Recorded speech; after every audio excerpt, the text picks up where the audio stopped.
हाय, आज फक्त मसाला खिचडी बनवली. त्यासाठी मी इथे 1 वाटी तांदूळ घेतला, अर्धी वाटी तुरीची डाळ, फोडणीसाठी टोमॅटो, कांदा आणि कोथिंबीर है ना. इथे माझ्याकडं गाजर, शेंगदाणे, खोबरं आणि लसूण याचं मिक्स होतं. आपण इथे आता डाळ तांदूळ स्वच्छ धुवून घेऊया. मसाल्यांमध्ये लाल तिखट, धनेपूड, हळद असं घेतलं मी. तापायला तेल ठेवलं, त्याच्यामध्ये जिरं घातलं.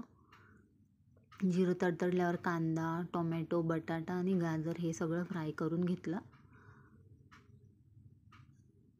फ्राय झाल्यानंतर याच्यामध्ये आपण सगळे मसाले टाकून घेतले, कोथिंबीर टाकून घेतली आणि त्याच्यात डाळ तांदूळ टाकून तांदूळ शिजेल इतकं पाणी त्यात टाकून घेतलं. चवीपुरतं मीठही टाकलं. इथे आपली खिचडी तयार झालेली आहे. हे पहा, गरम गरम खिचडी. आज संध्याकाळी खिचडी, पापड, लोणचं हेच बनवलं मी.